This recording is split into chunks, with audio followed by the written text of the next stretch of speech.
All you have to do is look south of the valley, where cartels are openly operating one of the busiest drug corridors in the country. And they're doing it with the help of scouts placed in strategic hideouts.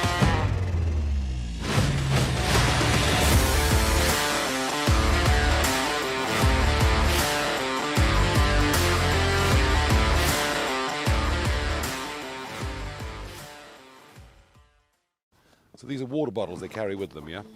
Yeah, they use the black so it doesn't reflect. Yeah, yeah. I mean, it heats the water up, but... Yeah, it heats the water up, but the water gets heated up no matter what. Yeah. So, camouflage clothes. All this toilet paper, I come out here probably a couple times a week. Yeah. And most of this toilet paper is new. Yeah. All these water bottles. Yeah. They just sit here and wait here until they're ready to be picked up. So this is where they come, and then through cell phone connection.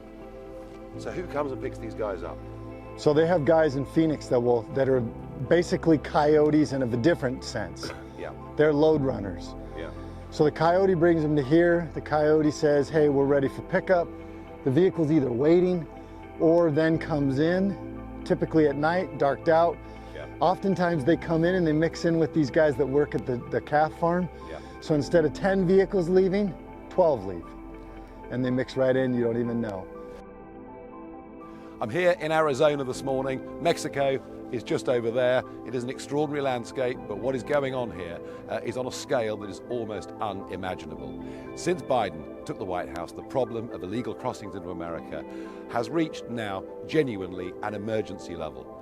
Already this year, that we know of, over 700,000 people have come into the USA. They're now being dispersed all over the country, placed in different communities. But what I'm looking at here in particular are those that don't get caught, those that finish up directly going into the drug trade and other criminal actions. I've covered this issue before back in the United Kingdom. I've covered the boats coming into the United Kingdom, the lack of coverage from mainstream media. But I think the whole question of borders, open borders, in a sense, it's what got us Brexit. It's also helped to completely destroy the Labour Party in the United Kingdom.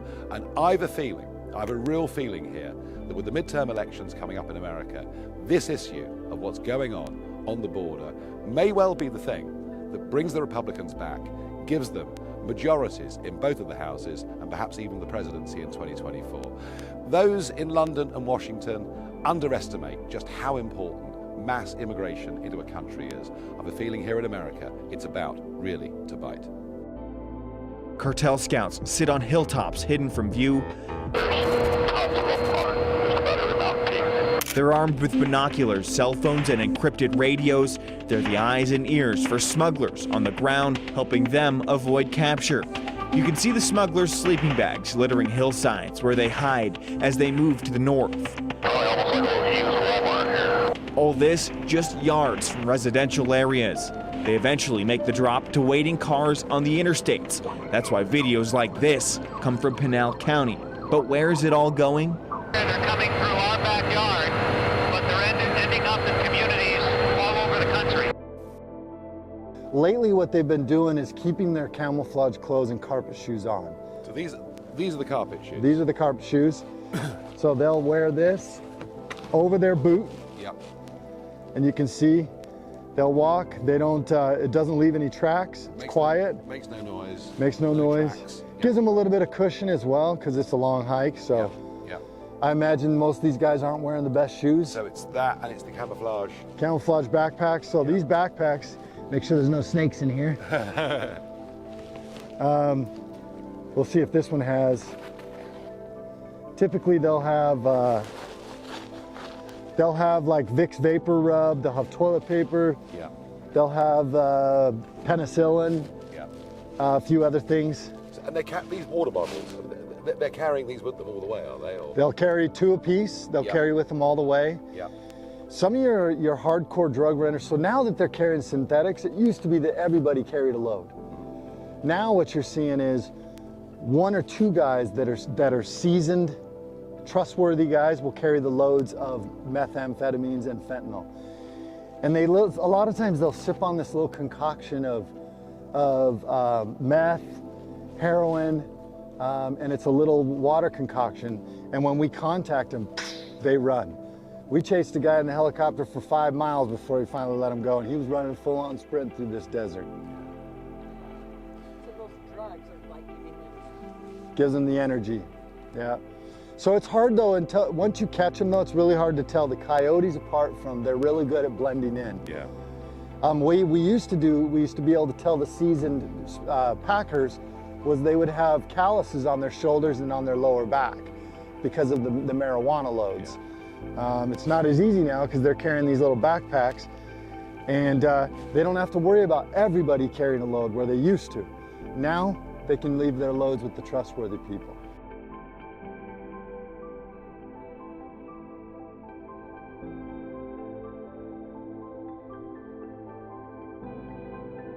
Reverend Bryant, how do you feel when you see all of this and see what's happening at America's borders? There's something that must be brought to the American attention, the consciousness of our nation. And people must wake up to the invasion that's going on here. When we see this, we become painfully aware, Sheriff, of how underinformed our people are. That's and we understand how our men and women in uniform are underserved while they're trying to serve us. That's a tragedy. Yeah. It is.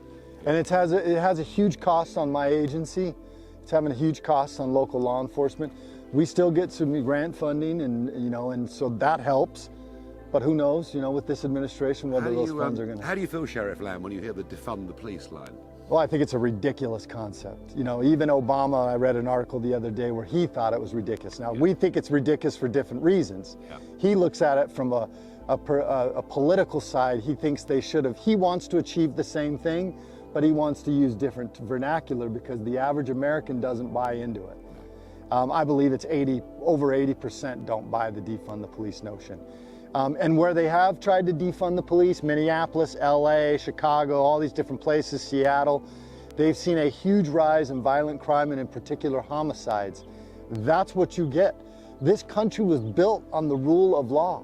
When you start talking about defunding the police, you may as well say, hey, we're going to undermine the rule of law. No, absolutely, absolutely. And that all ties into what's happening here, because actually what we're witnessing here aren't people fleeing danger for refugee status. What we're witnessing here, I'm getting the impression, is a criminal enterprise from start to finish. And these guys that come here go into criminal enterprises in the USA. This is very, very bad for America. And I think the political ramifications of it are absolutely enormous. I don't think the Democrats are going to know what's hit them once people realize the truth. And they raised the refugees from 12,500 to what, 62,500 or something? Yeah. Let me tell you why that's not good. People might say, well, that's a good start. No, it's not. Because what you're doing is you're sending a message to El Salvador, to Guatemala, to all these countries. Hey, come on over here. We just raised the limit of refugees. So now everybody comes here under the promise of the cartel saying, hey, we'll get you in. Yeah. When they get here and they realize they don't qualify, they're not going to go back to El Salvador.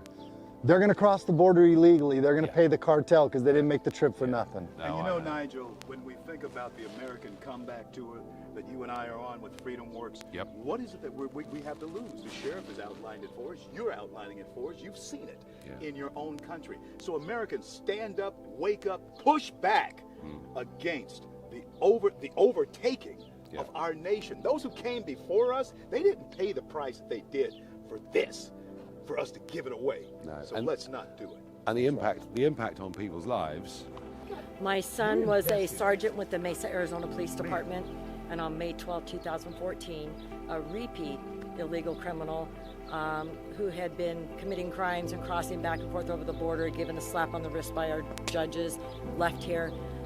He was high on meth, 3 times the legal limit drunk, and he had driven over 35 miles the wrong way on 4 different freeways and slammed head on into my son going over 100 miles an hour. I'm so sorry.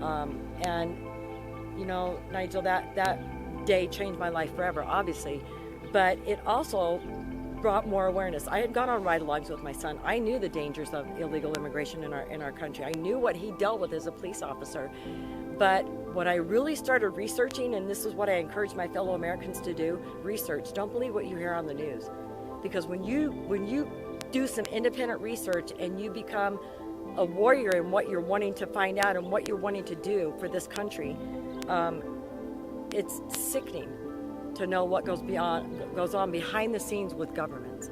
Do you really is. Do you think people really are aware of the scale of this problem? No. No.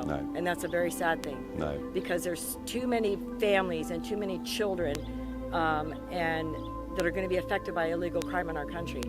And they voted for the wrong people, and they fight and go to rallies and talk about we need open borders, love everybody in the world, but they're not really understanding what they're fighting about. No. Well, I'm really sorry for your story, but you are out there hoping it doesn't happen to more people. And well done you. Thank you. Well, this is the Arizona desert, good and proper. It's rattlesnake country, so we're being very, very wary. I just found this. This bottle is not from the USA, and these are the bottles the sheriff talked about, that they'll put water in it, but it'll be a bit of heroin in it, and goodness knows what else. So these people are pretty high when they're doing this. And where we're going now is another one of the routes they follow when they're picked up with the criminal gangs. See this path? This is not made by animals, this is made by people coming through this route.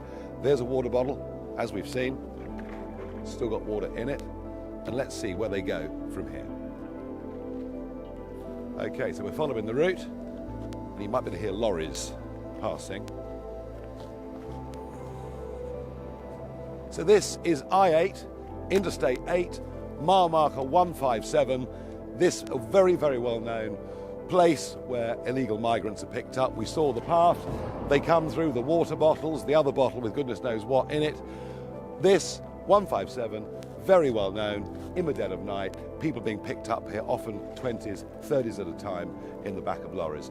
As I repeat, the people that are coming in here are not looking for refugee status. They don't want to be housed. They're not going to get plonked into communities all over America, as many others will.